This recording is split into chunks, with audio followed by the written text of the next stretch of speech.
involved in the hiring and firing of other brands and other assets that you're building?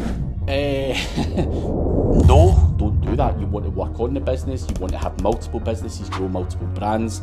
And could I do all of that, hiring and firing and get involved in all that stuff? Absolutely not. No chance in the world. What's your biggest regret in business to date?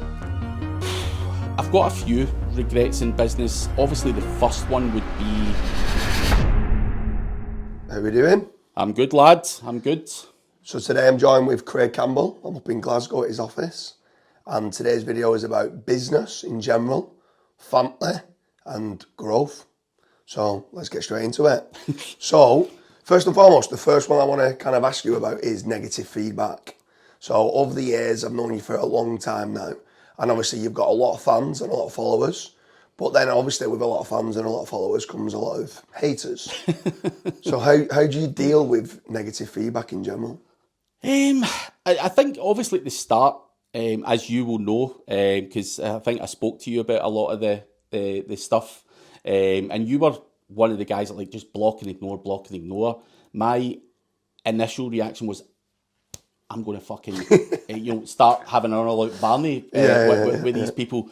And I think that's just natural as, you're not trained in any of this stuff. You're not, well, I certainly wasn't trained in any of this stuff. So when you start getting people attacking you personally or your brand or whatever it may be, it can be a hard one to swallow, and you do feel like, I'm going to defend it the same way you would defend your house or your kid or whatever. So there's kind of that, but obviously speaking to various other people and having retaliated to some of the stuff in the past, it's not always the wisest thing to do. So I think obviously the right thing to do is kind of just block and ignore. The more experience you get, you kind of see the type of people that do troll you. You've no doubt had your fair share of people going, big arsehole. And I think you have actually, what was it, SEO chavs and all that, because we were drinking beer, and things like that. For me now, the way I think about it is, who are these people and why are they saying it? Because a lot of the time, people have said stuff about me who haven't spoke to me, have never worked with me. They couldn't tell you the first thing about me, but they're quite happy to say I'm this or that or whatever, without actually knowing a guy. Like, whereas, people look at the things where it was the night out in Manchester that we had with the champagne getting poured down people's necks. People are like SEO chavs and all that stuff. I think that was one of the ones where you were like, nah, just ignore it, just block and ignore. And I'm like, nah, man, these people are fucking saying this. I think it's hard to deal with at the start, but I think you do eventually get thick skin, and when you realise it's probably, anyone who's successful, who's earning real money, are you really bitching about someone else, or are you like, nah, I like that guy, I can see what that person's doing. We've obviously got other people, Gary Wilson, very successful guy.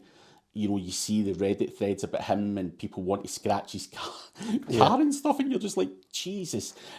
So the type of people who look at that and troll these people tend to be the ones that are not doing that well in life. And that gives me some kind of comfort to go, right, that's the type of person that's doing it. If I was getting trolled by people that were actually successful, and they were saying, oh, Craig, you're a fucking bullshitter and you're this and you're that, then you'd maybe have to look at what you were doing at that point. But I would like to think that I've not really done too much to annoy people or anything like that. So I just block and ignore and just go with the kind of thought process that these people, that doesn't matter whether you're shaking your ass on TikTok or, I done a presentation actually recently.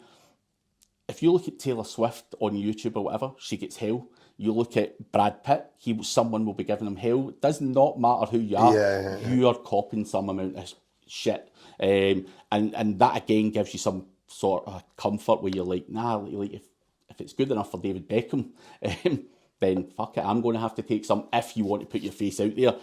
But I wouldn't let it put me off. Certainly that would be the advice I'd give to people, is don't let that type of negativity put you off, because genuinely 95% of the people that I've come across in life, because I've put myself out there, have been positive, and you know, I've made good friends. Like I met you, you know, I was obviously speaking at the doing that Chester SEO meetup and stuff. So putting yourself out there, networking, you know, doing videos, whatever it may be, has been massively successful. So I would always encourage people not to let that put you off. But you've had it as well. But I'd be curious to know. You're obviously quite a calm big guy in my opinion, and you're always just like block and ignore. You couldn't have always been like that though. Eh? No, definitely not. I mean, it has been tough to learn to ignore. Like you said, the first reaction is to retaliate. But every single time you do retaliate, it kind of just puts you in a worse position, and then they come back again. And you end up spending time with these trolls when you could be spending more time with your kids. You could be spending more time in growing your brands and being more successful. So it is just better, I think, to ignore, mainly because of the time that's involved in trying to respond and trying to defend yourself. These people, I don't need to show who I am to those people. No. As long as my friends, my family, and business people around me understand who I am and what I do, then for that reason, it's easy just to ignore. Sometimes I think it's difficult though when you've got staff and they're seeing it and they start asking you questions about it. That's where I think it starts to become a little bit more difficult, which moves me on to the next question with regards to, obviously you've got Craig Campbell, which is a very, very well-known brand now in the world within SEO. And I see you now start pivoting away and leveraging your brand in building other assets and other kind of brands up. What do you get involved in the hiring and firing of other brands and other assets that you're building? No. Yes and no. So, like Links for You, for example, the business partner I've got there is Graham Grieve, who you've met. He would deal with that because you've got to realise, and I think you're probably very similar to me in this respect. I probably stole it from you. You've got to realise your strengths and weaknesses. Is my strengths hiring and firing staff, or is my strengths promoting stuff and talking in front of a camera and you know, using the knowledge and experience that I've got, and one of the reasons that attracted me to doing that business with Graham is he is the exact opposite of me. He is very structured. He is very much on people, and you know, he'll hire and fire. I don't like firing people. He is ruthless. Like we had someone actually. And how long did that person last? About 24 hours. The job description was, you know, you're writing content, you know, it's press release stuff, and it has to be unique and all that kind of stuff. And they used AI, and he checked it, and he just like, you're not for us. You know, you were specifically told AI is not acceptable. And, you know, I think you have to be ruthless to do that. And I don't particularly like that. I can be ruthless with certain things, but I don't like to do that. And you know, certainly the people in here, like Luke and Kyle, who do certain things, they've got people they use that they'll utilise, or you know, content writers and stuff. I don't know who they are. I couldn't even tell you their names. And for me, it's having the team and the experience, and obviously having the trust in those people to go and do those things as well. Because I think one of the biggest bottlenecks I ever had when I first started out and had my agency was I was doing everything. I was the sales guy, I was the invoice guy, I was the guy that hired and fired.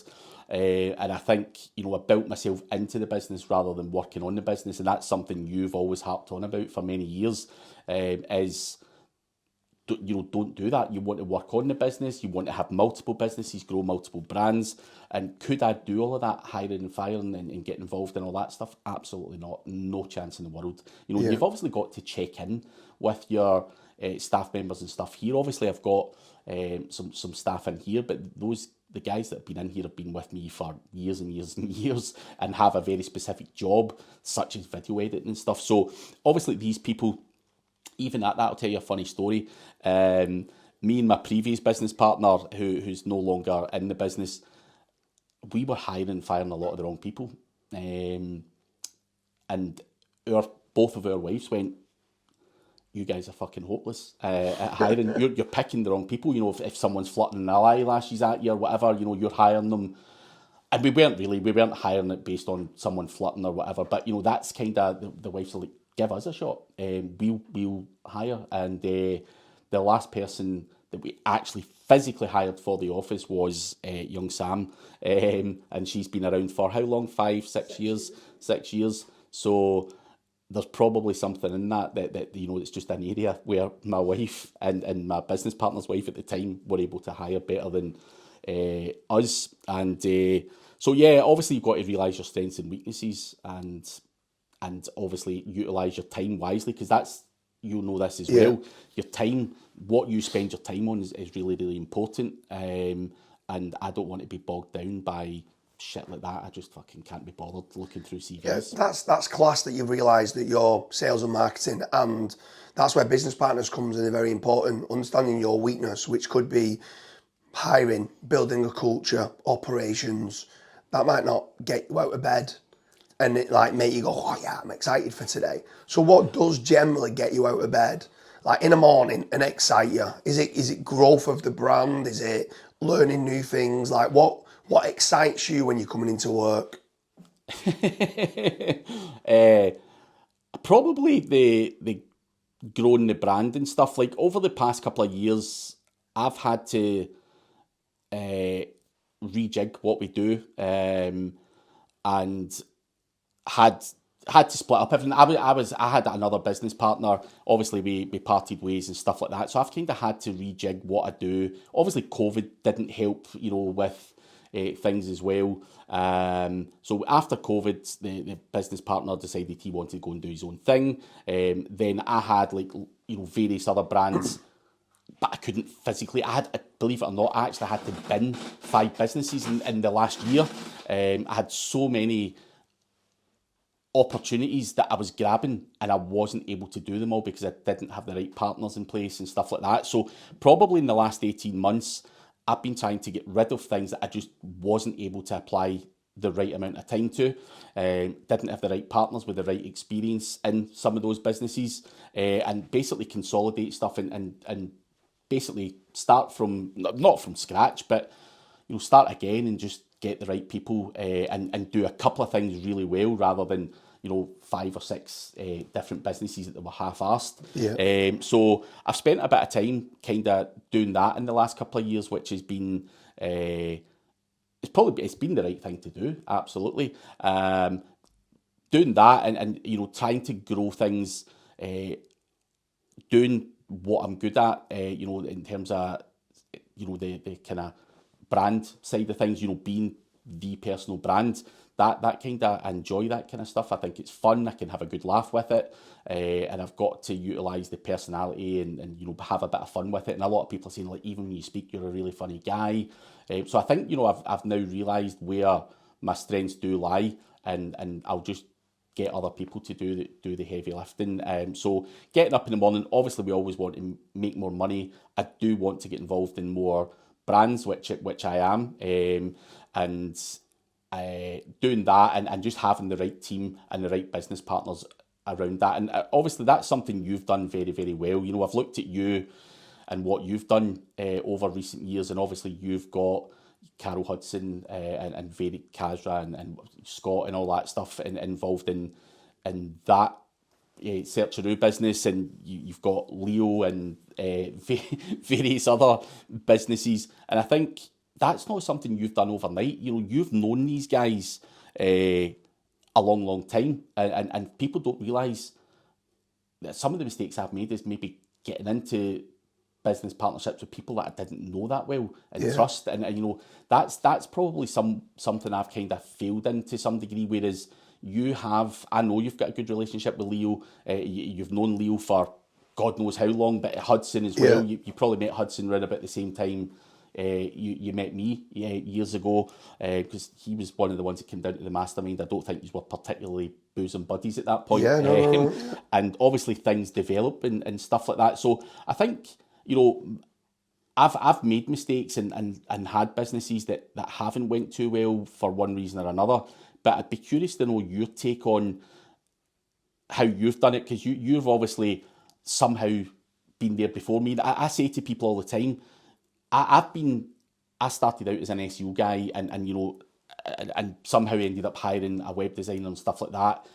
Whereas I probably think you somehow have always seemed to be more of a businessman. I'm not saying you're not good at SEO, but you've always had a fucking weird business brain. You look at it from a different angle from me, and I think that's sometimes maybe why you beat people to the punch in terms of setup and networking. And I think everything's obviously clearly very deliberate now. When you look back, you're like, this bastard's fucking been schmoozing these people and looking for people with maybe certain skills or trust things. And I know trust's a big thing you look for. So I'm just curious how you see it, because... So for me, it is about time management. How can I try and do my best to scale as much as I can, but with the least amount of time for me to be able to scale it? So if I've already got the team in place for, let's say, marketing and sales, similar to yourself with SEO, which we're pretty good at SEO, but SEO is just one arm of us growing.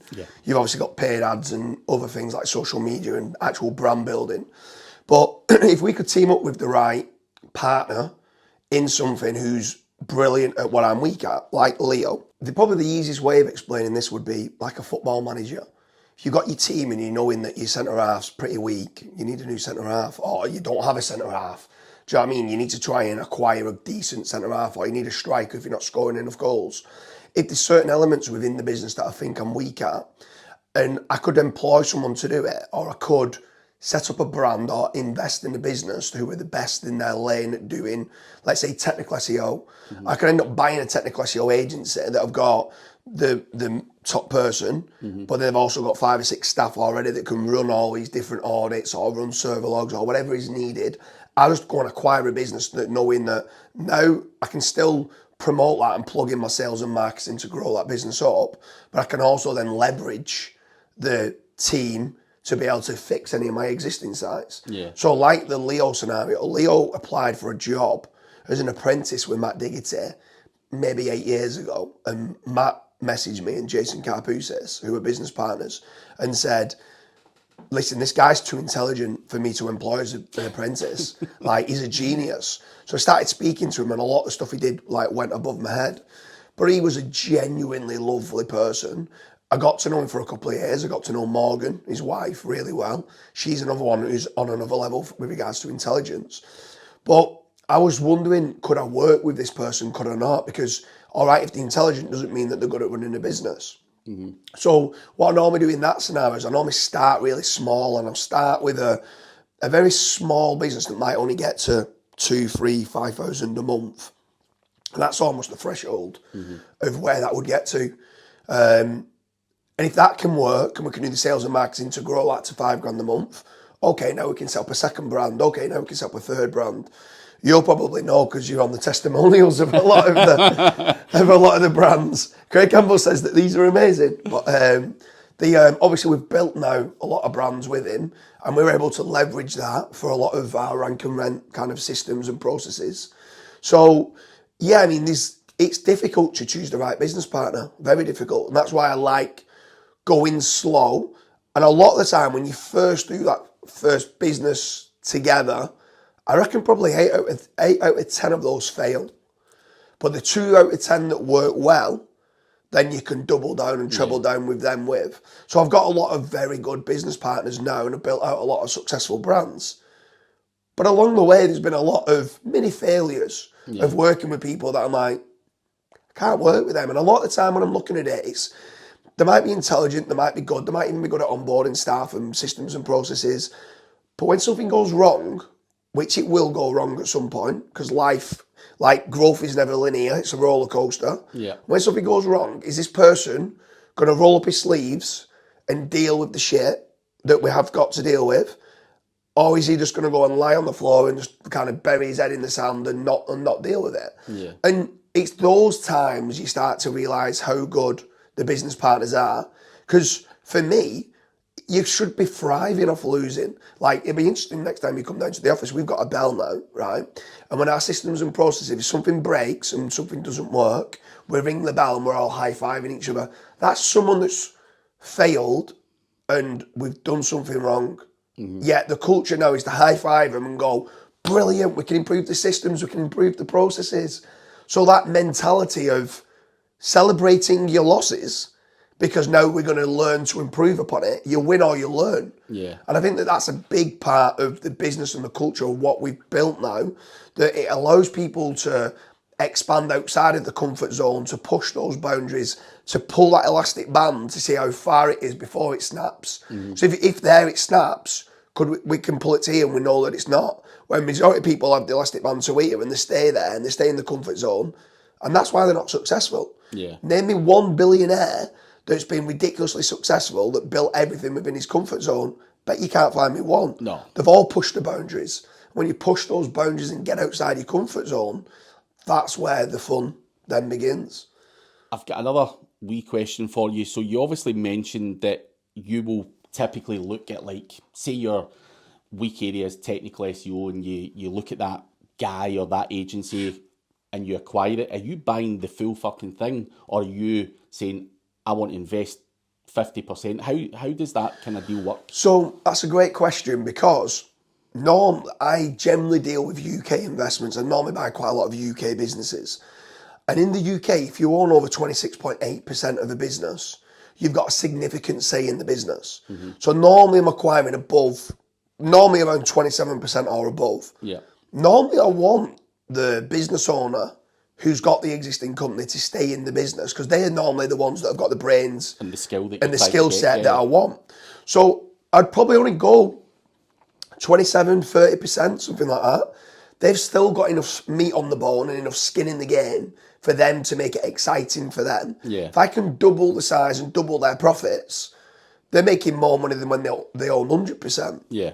So I'm coming in, they're getting a cash injection, they're getting a payout. But if I can double it, if I double the business, they own 140%, if you get what I mean, the 70%, but it's worth double. Yeah. So they're actually 40% growth. So they're more than happy.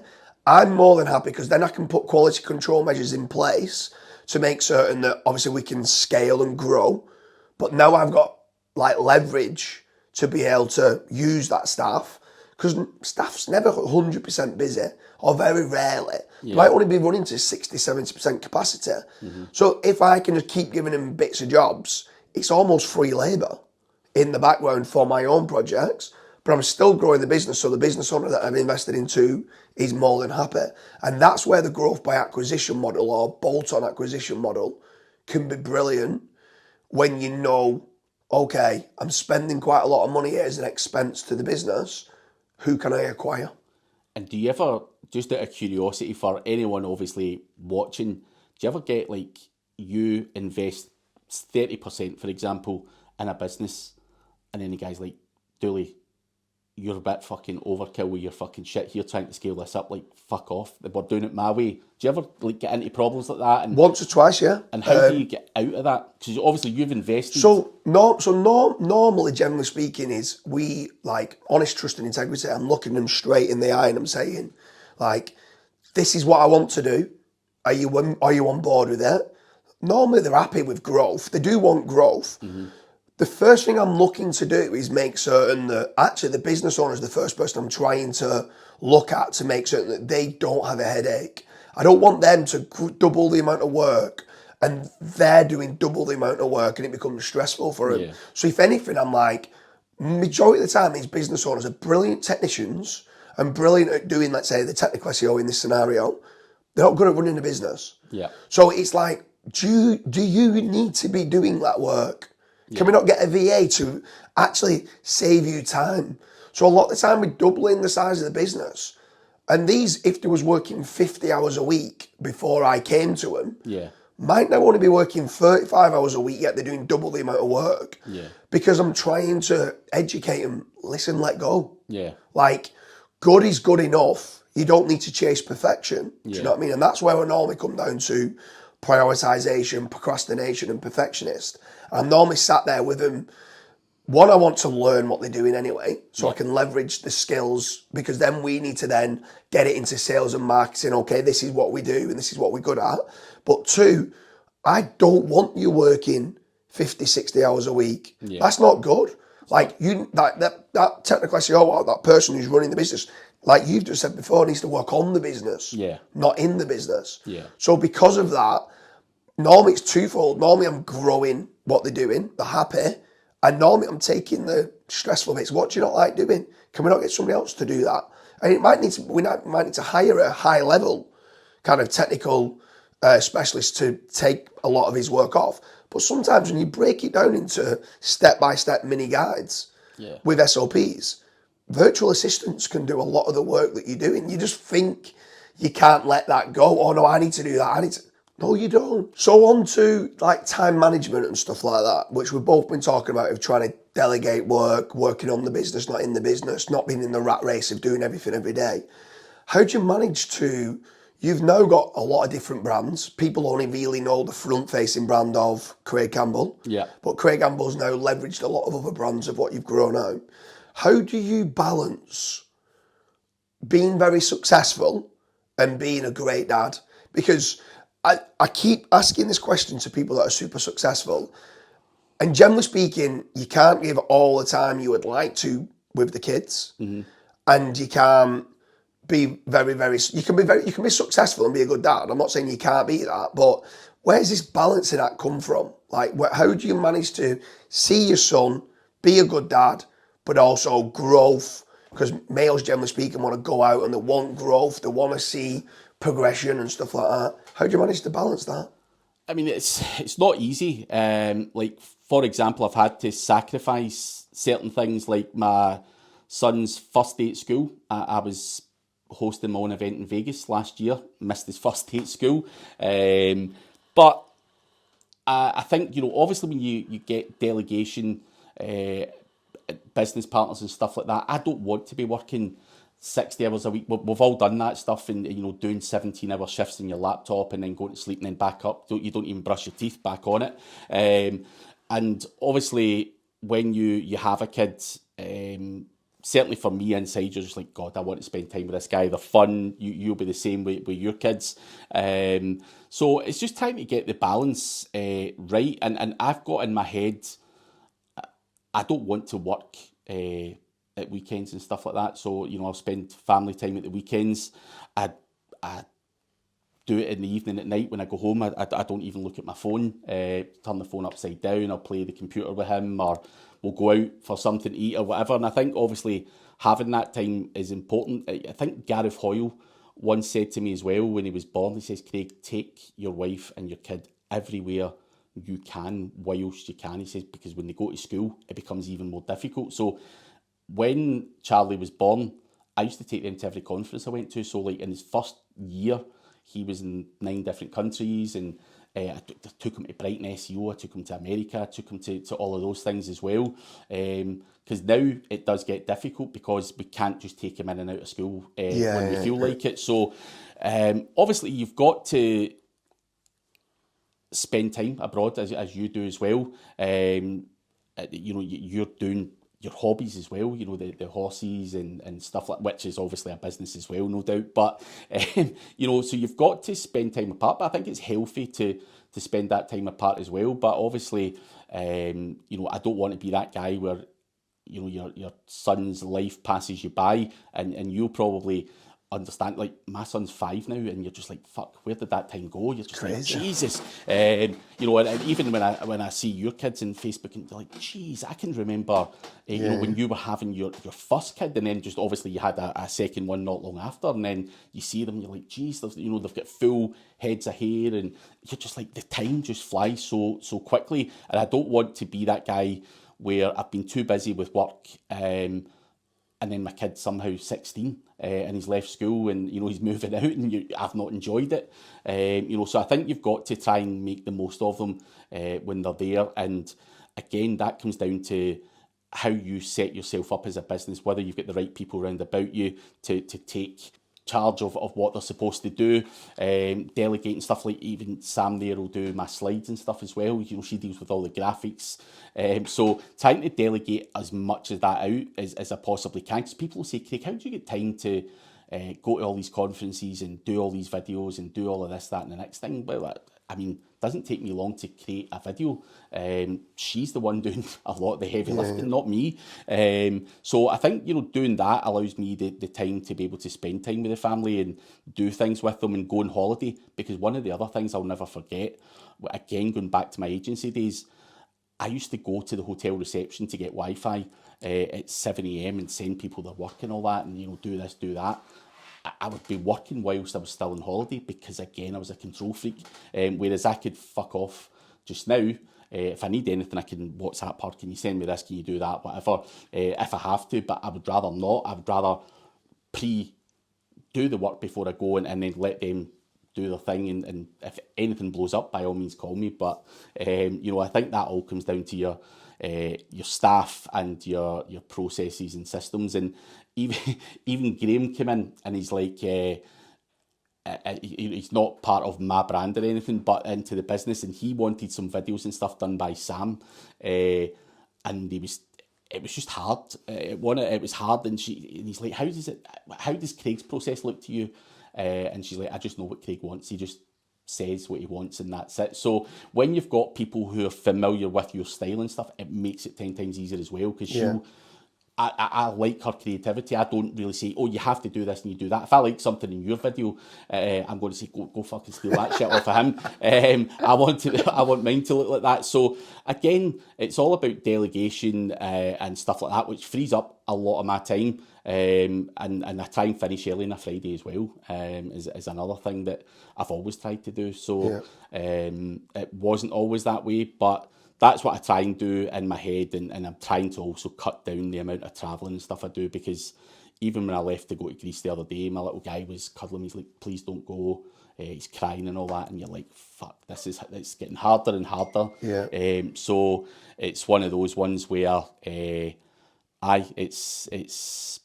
you just got to go. But again, I've also got to have in my head that when I go, I'm making money. And I'm providing for them as well. So you've got to get that balance of, do you want them to, my wife, just brings my son up, she doesn't have to go and work as well at the same time. So we're in a fortunate position where we've got a nice balance there. So to wrap it up with regards to business, what's your biggest regret in business to date? Biggest regret? I've got a few regrets in business. Obviously, the first one would be the ego and not letting go quicker. Because I've been in the industry for 22 years now. I didn't really make proper money for the first 15 years. I made some money, nothing to really speak about. And that was when I had the agency and stuff. So yes, turnover was good, but I had a lot of overhead. And I was killing myself with stress and bogged down in the middle. And that's something that took me a long time to dawn on me, going, what the fuck is wrong? So that's a big regret, because it's one of the first things I say to younger people now who come for advice. And again, we've both done that with many people. You're just like, you have to drop the ego and the control freakiness and let that go. So that's one, but there's other businesses that I've got involved in where I'm an excitable guy, and I jump into things two-footed and then start thinking. And again, I don't know if it was naivety or being young at the time, but I jumped into the e-cigarette niche years ago, and two-footed, looked at the search volume and thought, fuck, this is going to be the next big thing, let's get in about it. Fucking got someone to build the website, WooCommerce, had the products, found a supplier and all that stuff, started doing SEO for it. And I never looked at the kind of business side of it, where you could only take payments through PayPal, you couldn't do any kind of paid ads and stuff like that. So again, I was rash with a lot of businesses that I get involved in, and I do regret some of the businesses I get involved in. Similarly, I've told the story about selling women's clothes. That was a rash decision, but I didn't understand the business, the returns, and all that kind of stuff. So I think it kind of feels on that then. It's maybe certain things like FOMO, thinking the grass is always greener, or shiny object syndrome. But you've probably got that. Big time. Do you find that you've had to work on like the FOMO, the grass is greener, and those kind of traits that can be good because you can make you jump into something quickly, but the shiny object syndrome can make you scattered all over the place. Like I said, you've just said at the start of the video that you've got rid of 5 businesses now. So it seems to be now that you're learning. Because I'm exactly the same as you, mate. Like, I always think there's the next big thing. Oh, yeah, this is brilliant and stuff like that. And I jump into it and I'm like, I've already got a lot of things going on. I don't need to add more to the mix because I'm just diluting what my time is going to be spent across those different brands. Yeah. Like, are you specifically trying to build calluses on the brain to make certain that you go, no, I need to not do this again? Absolutely. I probably turn down 10 opportunities a week, quite comfortably now. Whereas probably in the last few years, every time someone came with an idea, I'm like, fuck it, let's do it. Yeah. And that's where I had, and I've spoken about this business for years, like the online business flippers and all that. The website's still there, but just it just didn't work out with the kind of partners and their knowledge and experience. They were great guys, sales guys, and they could do things, but their knowledge of SEO wasn't quite there, and it just didn't work out that well. So yeah, but every opportunity, I'm like that, just like you, and I know you're that type of guy. Someone showed you a new tool or something, I know you'd be like, oh fuck, have you seen this? Look at this, get me over. And somehow you get roped in to either investing or getting equity for your marketing experience or whatever it can be. And that is something I've said to many people now, even people who've got amazing tools. There was a guy actually messaged me yesterday and he's like, Craig, I've got this tool, I need you to look at it. And I said to me, I can't look at this until December. Like, if I really want to look at this, I can't look at it until December because I'm travelling to conferences next week, and I'll be lying to you to humour you. You can go on a phone call going, oh yeah, it sounds good. So there's just, it's horrible to say no, because I think I come from a similar background to you where I didn't have that much. I'm not saying I came from like the gutter or anything. I certainly didn't come from a gutter, but I didn't come from any kind of wealth. So anytime you get an opportunity now, you're just like, fuck, and I think that comes from your kind of background. So, but yeah, I've had to literally say no. I'd say that's my biggest regret in business is I didn't learn to say no fast enough. I used to say yes to everything. And if I could say no more, it would have certainly progressed me a lot further. I'd say probably the other one was not purchasing the bolt-on acquisition model quicker. Because that's the only thing I feel there's one thing in life that you can never buy, and that's time. But actually, indirectly, you can save time by acquiring existing businesses than starting new. So I feel like I'm leveraging time by buying and investing in existing businesses than keep trying to build new. I used to get an idea, let's build a new brand. Get an idea, let's build a new brand. Let's get an idea, let's build a new brand. And couldn't say no. Where now, I say no, like you said, a lot more. Probably, I'd go as far as saying 98% of the time. Yeah. Right, I probably say no. Two ideas that people come to me. But the ones that do come to me with a good idea, I'm now normally going, okay, what business can I acquire? Or what business can I do a merger and acquisition with? Or what business can I be an angel investor into?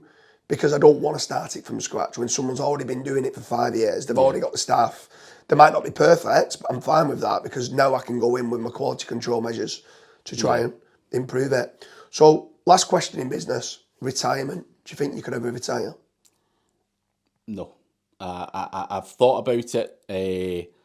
Even if I won the Euro Millions tomorrow or Friday, and I won 200 million, I would probably take 3 months just to recharge the batteries, but I would have to be involved in something. I'm going to make the assumption you're that exact type of guy as well. Yeah. I don't think you could give up. Like, if you weren't travelling around and sticking your nose in and, wheeling and dealing or hustling or trying to figure things out, I think you would, I mean, I can't see you just sitting with the kids and not getting involved in anything. And you might be able to do that, but I just think it's doing things and helping people and growing things is kind of like a drug to some degree. And I don't know, even if I was 75, I reckon I'd still be giving something a go. It might only be part-time or whatever, but I don't think I could switch off. And you see a lot of older people who do retire and they die very quickly. I want to slow down as I get older, slow down and stuff like that, but I don't want to have more holidays. Of course I want more holidays and stuff, but I do not want to retire, man. Do you know what's a weird thing? And I've thought about this hard. And I always kept saying, Dooley, you're kidding yourself. Of course you do. Someone give me a choice of winning the lottery tomorrow, I'd say no. And you'd be like, no, Sean. I'm just like, it would kill me. Like, I need to earn the money. I need to get up and go out and hunt and earn the money. And I would choose not to win the lottery. Someone tell me now, like, and I know it sounds crazy that, but genuinely think it would change my life for the worse. And because of that, I'd be like, no, don't want it. I want to earn the money. I want to get out. And like you said, it's the hustle. And I've seen so many people retire and die within 12, 18 months after they've retired and they've switched off. And I don't know whether it's the brain that's keeping everything going, the chemicals in the body that's keeping them going and stuff like that, and that adrenaline around of what it is. Maybe even little bits of the stress and stuff that business brings. That it's keeping them sane and keeping them alive. And I think for that reason, I definitely could not retire. And for that reason, I want to try and earn the money, not be gifted or win the money, if you get what I mean. So I mean, it's kind of arguable though that you potentially have fucking won the lottery with some of the stuff you get involved in with those fucking horses and stuff. You're just like, fuck. But nah, I get it. You know, if you can earn it, it must give you a lot more satisfaction going, I've got X and I didn't have to win the lottery to achieve it. So I get that. And obviously, I think you live a diverse, you live a good lifestyle, but you get diverse income streams, which I think is also very, very smart, and something I've obviously seen over the years you doing. And as I say, I laugh, I joke about the horse racing thing, but you know, when you start getting involved in the horses and your first horse died and you're like, this fucking guy, man, he's just fucking getting involved in horses and he's not got I thought I've been scammed like big time, like. But you just get involved in shit and it turns to gold, and I you know, massively respect guys that just do something and it's not always the same thing. You're, you know, from what you were doing, I mean, you've probably always been passionate about horses or whatever, and I didn't know that, but to then just, you know, pulling horses out the back, you're like, fucking, what's this guy doing? But nah, I love it. I think, you know, it's entrepreneurs do that stuff, and yeah, it's funny, man. It's funny, but well, Craig, it's been an absolute pleasure, and let's do a few more videos on personal branding and artificial intelligence. Let's do it. Cheers, guys.